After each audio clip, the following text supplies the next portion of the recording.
आज आम पोटल गोटे स्वादिष्ट रेसिपी बनैबा आ जोटा कि खाया बहुत टेस्टी लगी थाए जहाँ को आपण खाइले पाटी की मुसमुस लगे किंतु आम से कॉर्नफ्लोर केबे भी यूज करियानी आको जदि आपण थरे खाइबे पकोड़ी आलूचप सिंगड़ा सब खाइबा भूली जिवे। नमस्कार रोजी ओडिया किचन को आपण समस्त को मोर तरफ बहुत बहुत स्वागत। आशा करूची आपण मानक रेसिपी निश्चित भाव पसंद आसीबो। वीडियो को फुल अच्छे निश्चित करंतु जानि पारबे रेसिपी केमती हन्या होची। पोटल पकोड़ी बनैया पई प्रथमे एठी देखंतु मु नेची फ्रेश पोटल सब फ्रेश परिबा नेबे। फ्रेश परिबा तार अलग गोटे टेस्ट आसी थाए अलग गोटे स्वाद थाए आ ये होची देसी पोटल। प्रथमे आको कोन करबे ना आमे भलसे आर जो ऊपर चोपा तक छड़े नबा आ पोटलर क्वांटिटी आपनक हिसाब रे आपन कम बेसी करि परिबे। देखंतु एठी मु सब जाक पोटलर चोपा छड़े की आको मु पानी रे पके देची आको आपन कोन करियो ना भलसे धोई नेबे। धोई साइला परे एबे आको हमें काटी नबा। एबे आको हमें कोन करबे ना काटी नबा। काटे भी देखंतु पोटलर दी पट साइड रु अल्प अल्प टे काटी नेबे एवं ताको मझिरु कोन करिवे दी फाळ कर नेबे। मझिरु दी फाळ करिकि आउ मझिरु दी फाळ कर नेबे जहा को गोटे पोटल को हमें चारि फाळ कर नबा। देखंतु सब जाक पोटल को हमें सेही साइज रे मु काटी नेची। एबे आको साइड रे रखि दबा। एठी देखंतु ए जोटे हेमदस्ता नेची 6 रु 7 कला रसुण को जतेले नेबे चोपा छड़ेगी नेबे आ 2 रु 3 इंच अदा को देखो छोट छोट पीस रे काट देले अदाटा छेचिला बेले सेटा कहने जो खंड खंड टाइप रे रहि जाय से रहिबनी। एठी मु नेची 2टी कंचा लंका आ रागर क्वांटिटी आपनक हिसाब रे आपन केते खाइबे सेही अनुसार आपनक पसंद अनुसार आपन रागर क्वांटिटी कम बेसी करि परिबे। एपे कम कम करने कोटी नबा टिके दरदरा कोटिबे। देखंतु ए टाइप रो एठी देखंतु मु गोटे बाउल नेची बाउल ले नबा हाफ कप बेसन आपण देखिए पोटल कई जा नौछंदी से अनुसार आपण बेसन नेबे।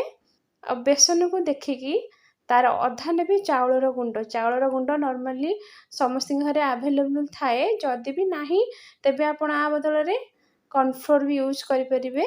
एबे एथरे हमें कोन करबा ना कुटी के रखिथिबा अदा रसुण आ कंचा लंका पेस्ट को एथरे ऐड करबा स्वाद अनुसार लूण आ आर अधिक टिके स्वाद बढ़िया पे एठी मु नौची हाफ चमच धनिया पाउडर अल्प टिके हल्दी पाउडर बेसी देबेनी अजे पिता लागिबो। एबे को करे ना भल से मिक्स करनबा।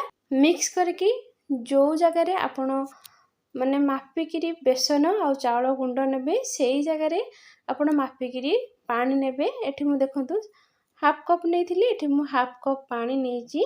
एबे कोन करबे ना आस्ते आस्ते देकी अल्प अल्प को गोळै नबा अंतिका बेसन रो गोळा रे लम्प्स न रहइबो।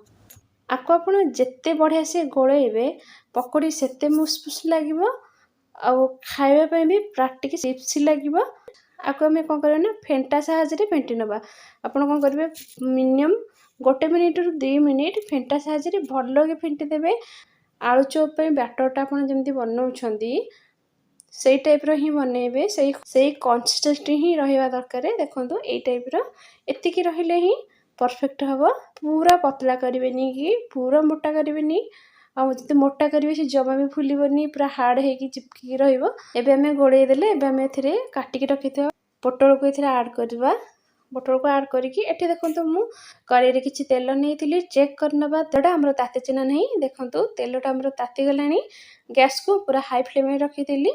मु बेसन रो बैटर टिके गोळा टिके पकेइली से फुली के ऊपर को उठुची ता माने हमर तेलटा ताती जाईची। जते बेले आपण जे कोन जिंस छाणीबे प्रथमे पूरा तेल को गरम करनेबे आ जदि आपण ठंडा तेल रे पकोचंदी ताले जिंसटा शीघ्र ही तेल पी जीवो अधिक तेल पीबो।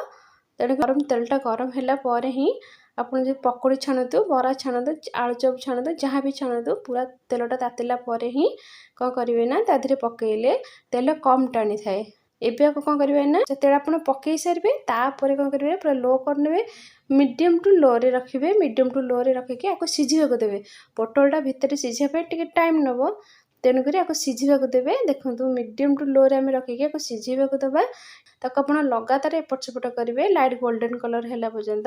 देखंतु ई पूरा लाइट गोल्डन कलर हे गलानी। एबे आको हम काढी नबा आ ए टाइप रे हम सब जगह छाणी नबा। याको आपण टमाटो सॉस चिली सॉस किबा जे कोन से मन पसंद चटनी सहित आपण को खाइबे बहुत टेस्टी लागिबो। ए प्रोसेस रे थरे आपण बने कि निश्चित भाबरे देखंतु आ केमते लागुची मते कमेंट करके जणातु। फोन देखाबो आ ओटी नुवा वीडियो रे से पर्यंत समस्त दिन शुभ करे हो। भगवान समस्त को भलो रखि थांतु।